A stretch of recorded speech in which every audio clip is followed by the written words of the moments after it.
Hey, good morning, everybody. Welcome to IT4U. I'm your host, Jean Mackey. So these are live interactive webinars brought to you by Information and Technology Services.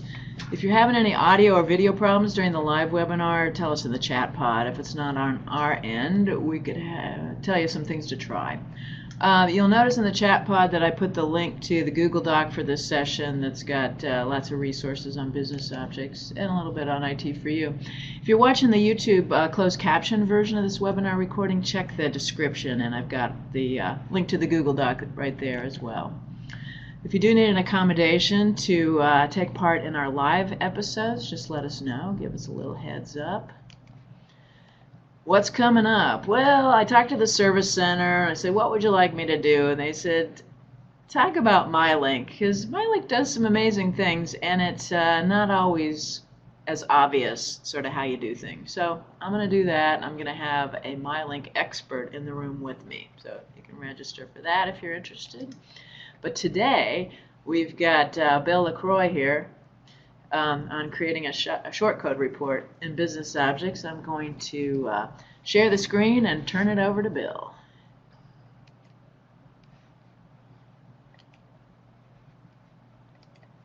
All right, here we go.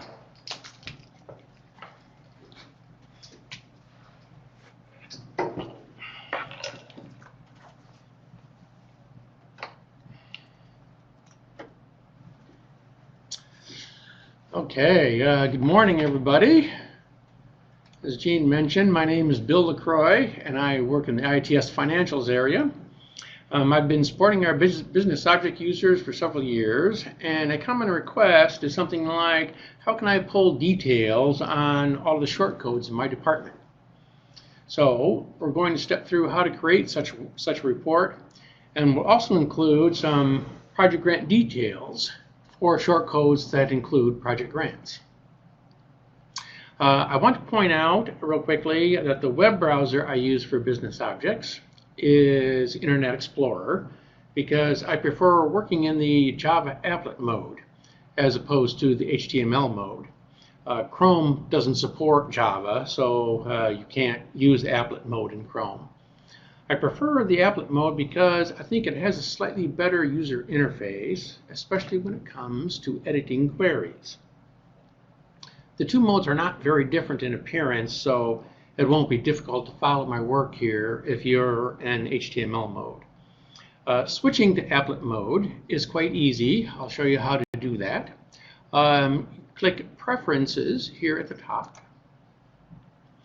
and then Web Intelligence over on the left side, and then click Applet under both the View and Modify sections. As you can see, I'm currently in HTML mode, so I can show you how to do the switch.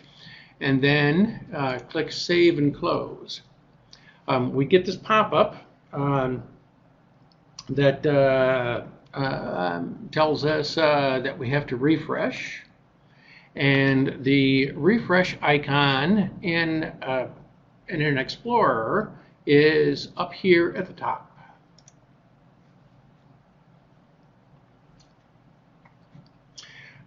Okay, let's get started. Click Applications and Web Intelligence. Okay, and now while this is loading, I wanted to let everyone know that in case you just want to watch what I'm doing here, because I have less than 40 minutes and we'll be moving kind of quickly, I have put a version of this end result report in my user shared folder. My unique name is BLACR. You can copy it into one of your own folders if you want to examine it more closely, or even modify it if you want to. Okay, we'll click New, and then Universe.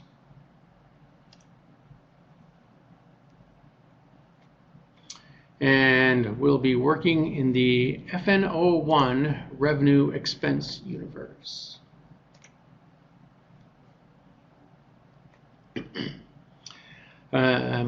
going to get rid of the data preview panel by clicking this icon up here. And shortcode information is under standalone folders.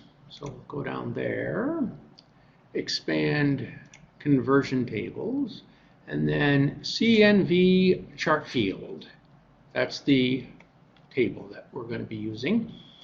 I want to use all of the fields in that table as result objects, so I can just simply drag that table into the result objects pane, and that gives me all those. Now for the query filters, let's use department ID, drag that into here, and shortcode status. Okay. This report will run for just a single department, so we're going to say equal to, and then I'm going to click this drop down here, and we're going to select prompt, because we're going to prompt the user for input to tell us what department they want it to run for. And for shortcode status, we'll allow the user to specify multiple values, so I'm going to keep this as in list, and we're going to prompt the user for input on that field too. So this is going to get us started. We'll click close and apply changes.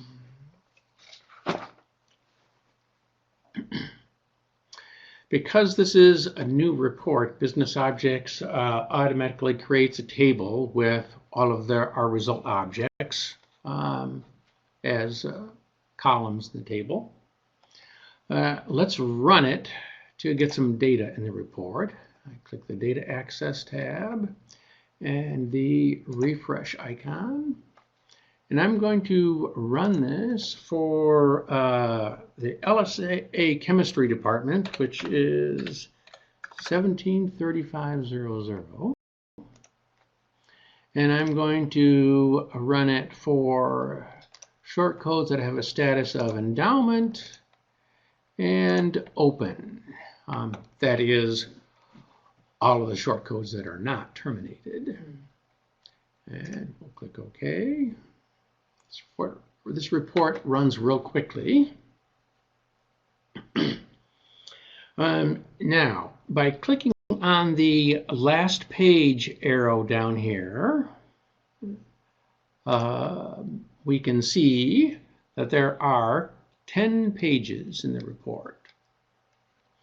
And we can also see that, let me go back to the first page, and then I'll go to the second page, and you can see that all pages after the first page are missing the column headers. So let's add those.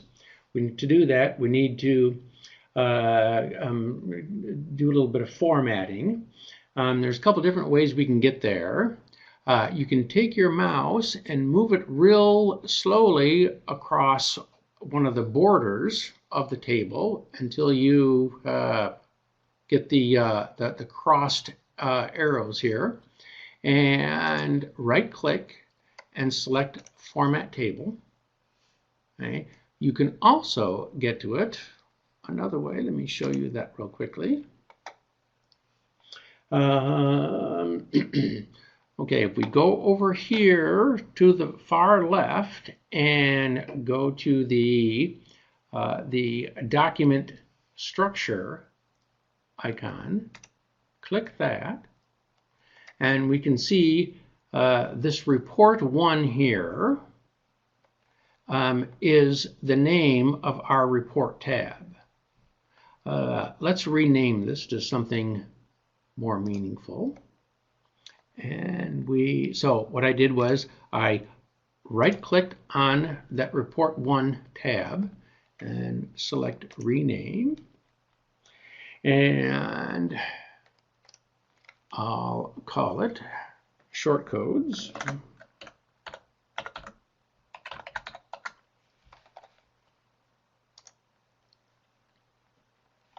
Okay, and you'll notice that our on the left side, our new name is indicated over here also.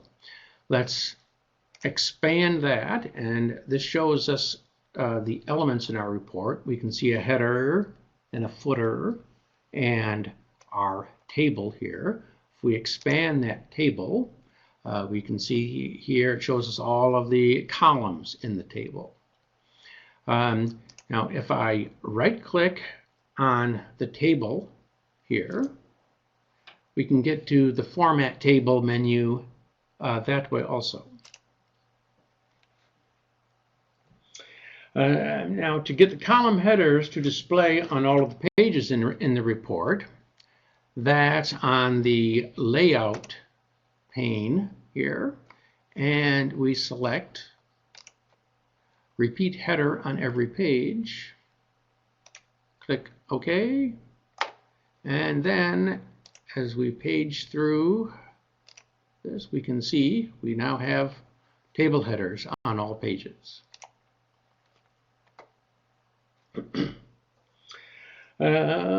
Okay, we'll adjust the format of this table a bit later if we have time, but now let's pull some additional data to enhance this report. So I'm going to go back to the Edit Query panel, and I'm going to add a query from Universe, and we're going to stay in the FN01 universe.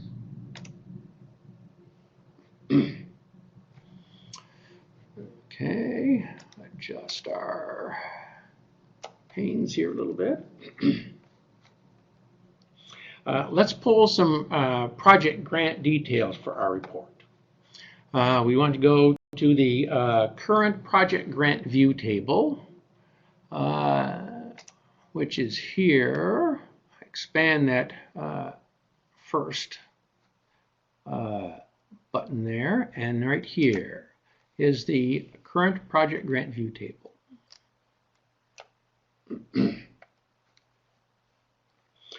There's a lot of fields in this table. I'm just going to select a few for right now that I think might be helpful to most people.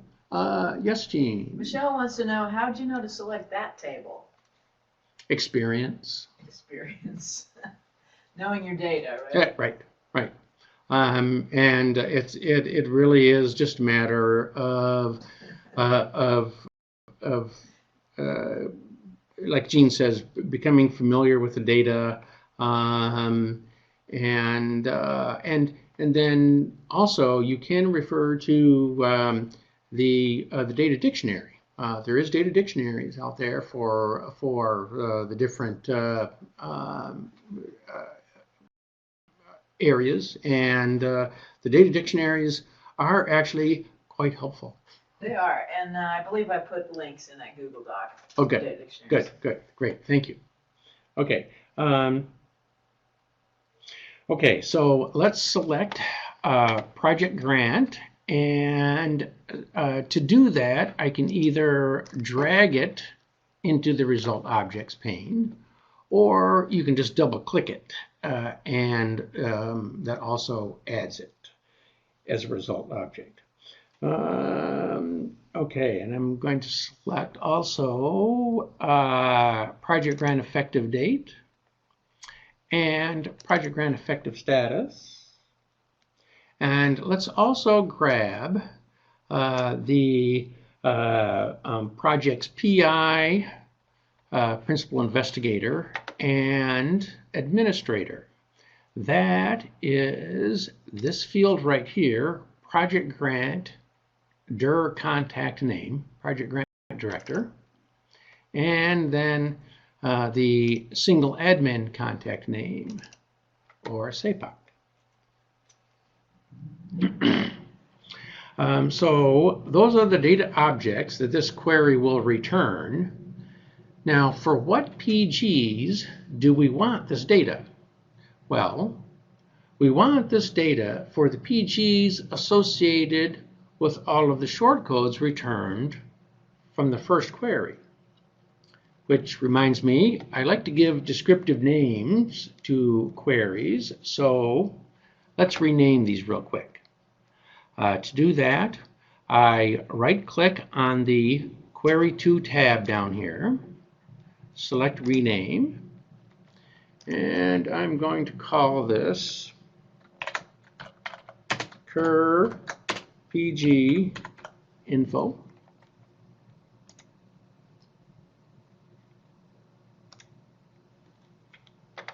And we'll rename the first query to right-click, rename. I'm going to call this Shortcodes and CFs. Oops. Shortcodes and chart fields.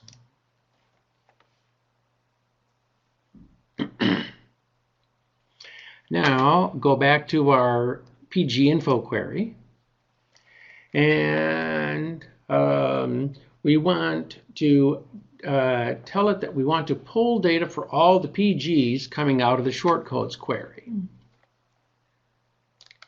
So we're going to add project grant as a query filter, and we're going to keep this as in list, and then we're going to select this drop down here and select result from another query. And we want this to be the project grant. So this is the project grant field coming from the shortcodes in CF's query. Michelle said, why did you use that? Why did I use that? Because if you think about what we're trying to do here in this query, we want to pull project grant information for the list of all the project grants that are associated with the shortcodes that we pulled in our first query. And so we're filtering on the results of another query. That's correct. That's correct. And so doing this tells BusinessObjects to run the shortcodes and CF's query first, and then use the list of PGs from that query as input to our PG info query. We'll get this data here for this list of project grants. Let's add one more query, and this one is to pull current project grant financial balance data. So we'll click Add Query from Universe. FNO1, we're going to stay in the FNO1 universe. And then from the revenue and expense table, the revenue expense actual ledgers table, I'm going to select account, fund, debit ID, program code, class, project grant, and then sum of dollar amount. For the query filters,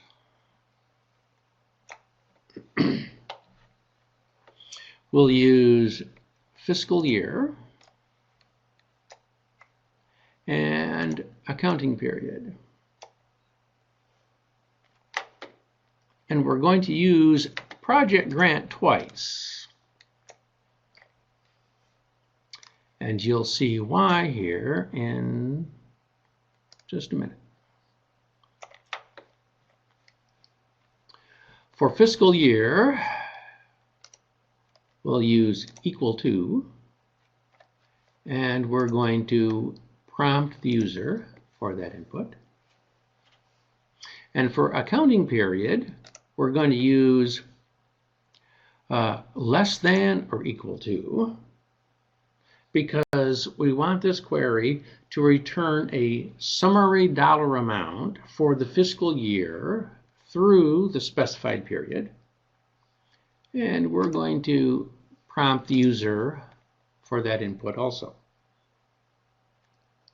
Now for project grant, we're going to do the same thing as we did in the second query.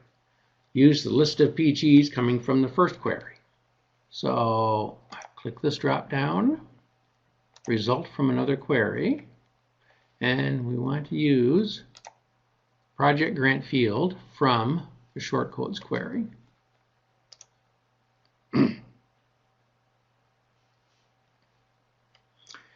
Now for this other project grant filter, since there are some shortcodes that do not include a project grant, and for those shortcodes, the project grant field is actually a single space, we need to purposefully exclude those from this query.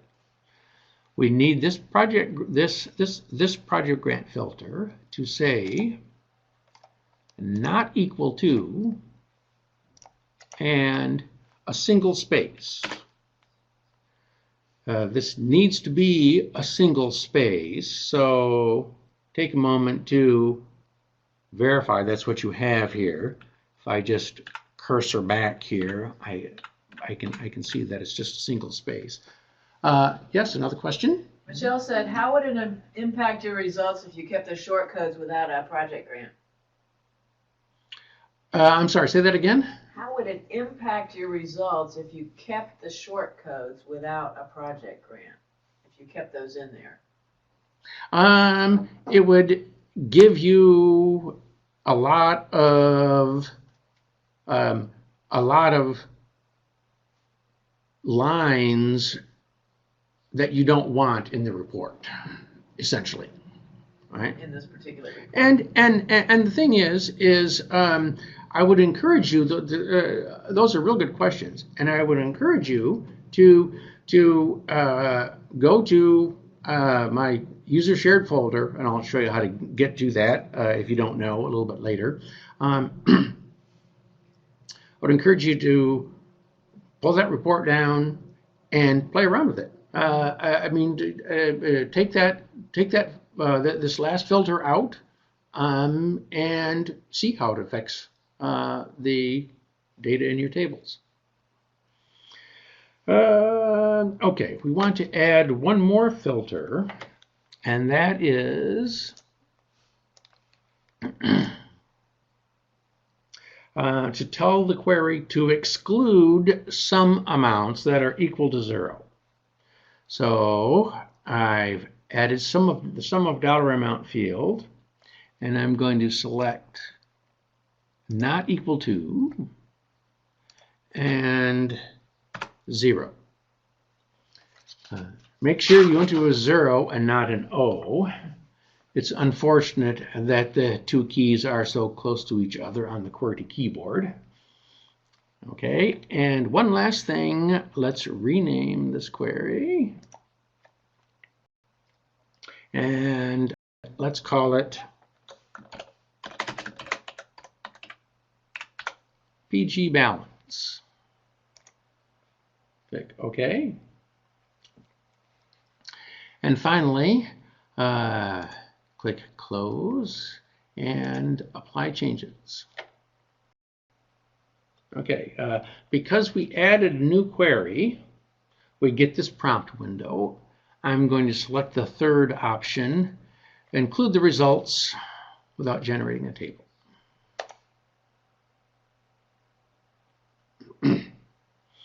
And I'm going to refresh the data so we can see our new prompts. And for fiscal year, I'm going to say this year, 2017. And accounting period, let's run this through February. So I'm going to say period 8.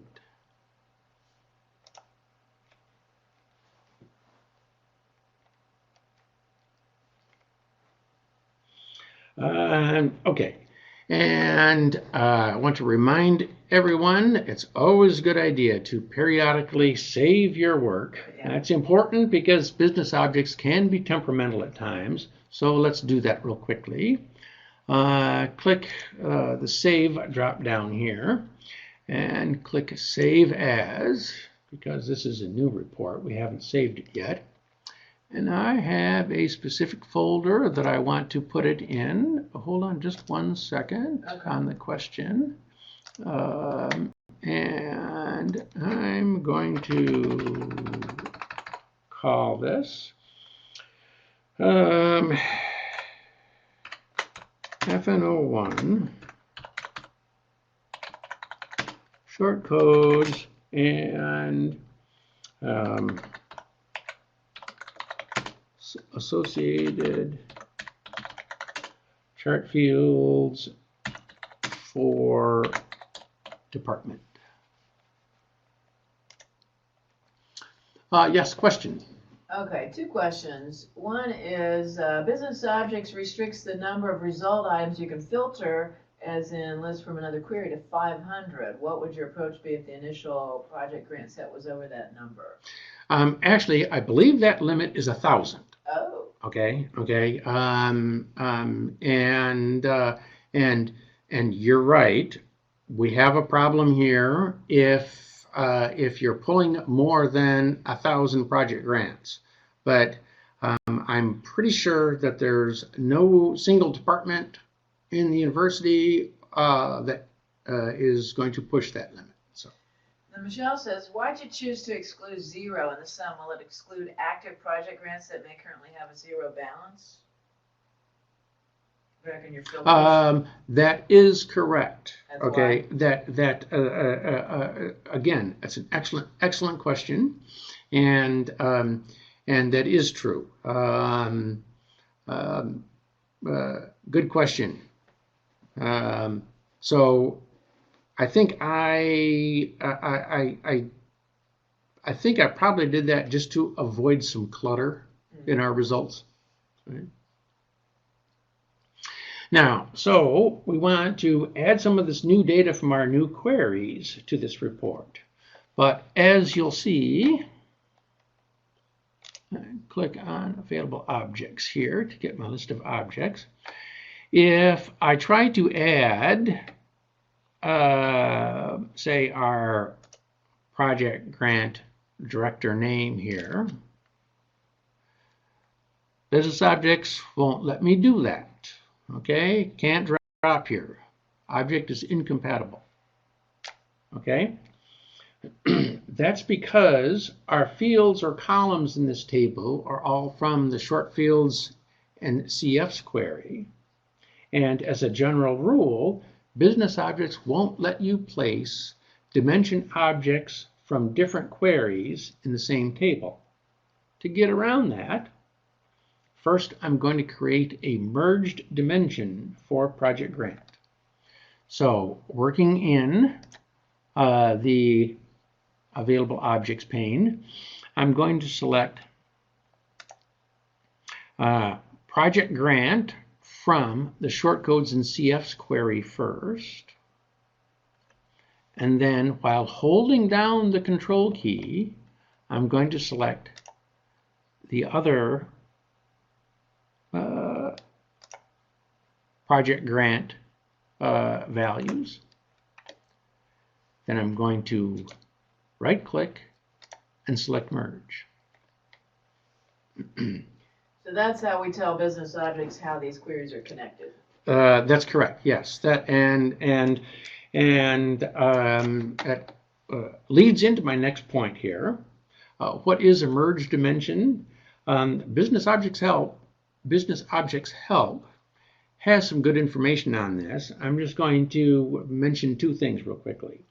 The value of a merge dimension, which in this case is this project grant object right here. The value of this is the union of the values of its components. And secondly, and what is more important to us right now, today, is a merged dimension allows you to synchronize data objects from different queries. I'll show you what I mean. I'm going to create what is called a detail variable. That will allow us to incorporate the PG director into our table. So I go up here, I'm on the Data Access tab, and click the New Variable drop-down and select a detail. I'll name this PG dir name detail.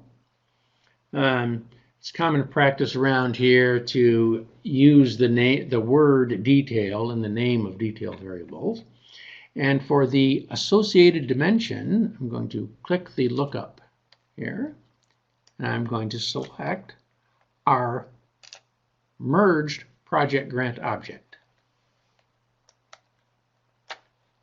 And click OK. And now for the formula, I'm going to click in the formula box here, and this is simply going to be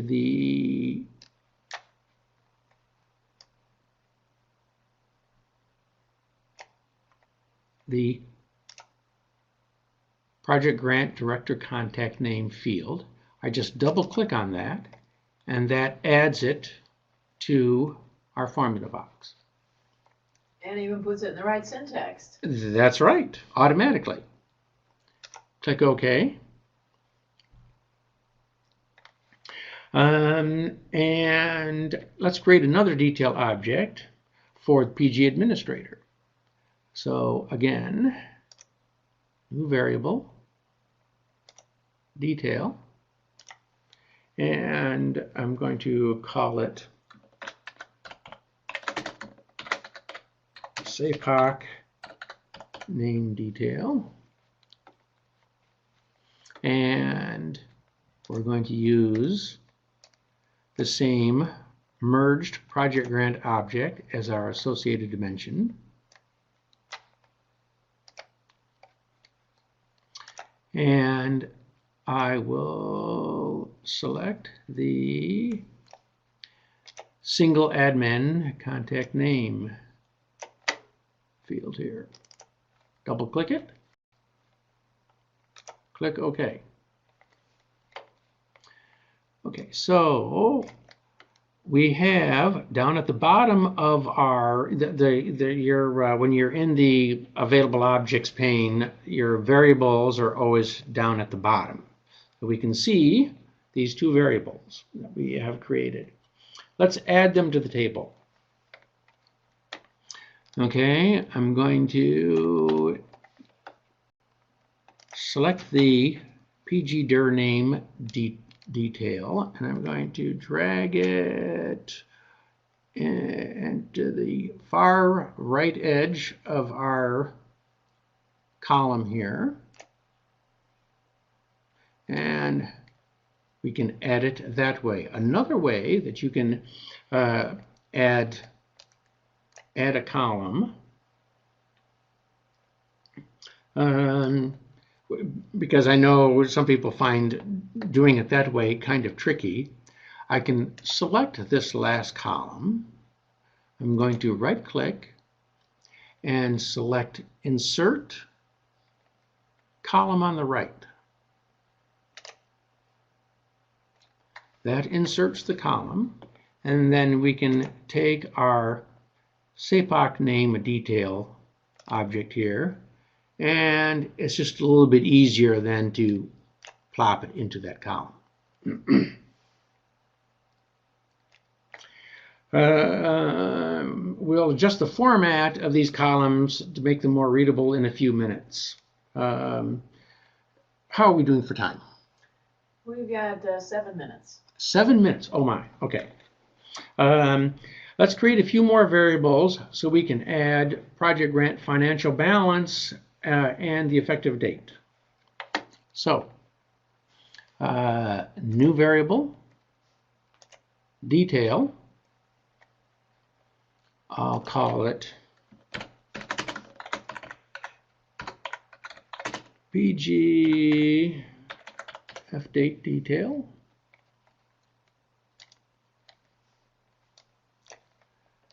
The merged project grant will be our associated dimension. And we're going to use the project grant effective date object here. Double click. Click OK.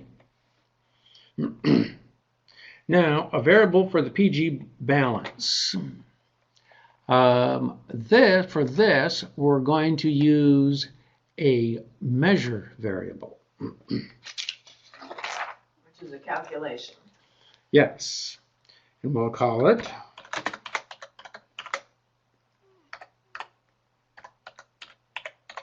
PG balance. And we want to use this sum of dollar amount in our formula with a little bit of a wrinkle. Okay, we need to reverse the sign to make this dollar amount appear more sensible. So I click in the formula box and type right after the equal sign the minus sign, 1, and an asterisk. So I'm multiplying the sum of dollar amount by a -1. Click OK. And I'll add these objects to the table.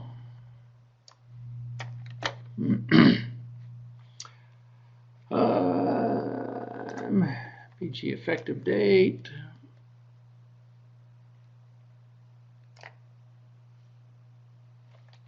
And PG balance.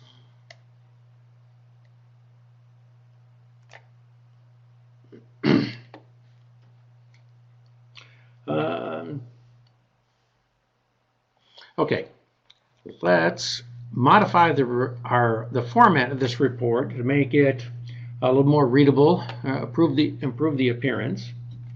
I want to allow the full shortcode description to appear. So I select this column, right click, select format cell, and in the general pane, this first one here, I'm going to select auto fit width. And then to reduce the width of this a little bit, I'm going to use a little bit smaller font. We can go with size 8 or even 7. We'll just stick with 8 and click OK. And you can see that that allows that column to automatically expand. And let's do the same thing for our contact names. So I select BG Director, right click, select Format Cell, Auto Fit Width, and we'll reduce the font size to 8. And same thing for SAPOC. You got about 1 minute. Okay. And I think you should show where your Okay. user shared is. Okay. Okay. So we are running out of time. So I'll to get to the user shared folders. That is under the folders. Oh, yes, okay. On expense lines, what's the field name which displays an SC if submitted by internal/external vendor for billing, such as cellular, market site, hosting, etc. vendors? I'll follow up with that question. Okay. Okay. We'll send that out, Eileen, when we send out the recording. Okay. Yep. Okay. So under public folders, expand that, user shared, and then here is my folder, BLACR, and that report. There's only one report in there right now, and that's the one that we've just created. So there's some additional tweaks to that report that we didn't have time to get to demonstrate. Pull that report down, copy it to your favorites folders, and play around with it. Thanks for your time today. Good luck, and go blue.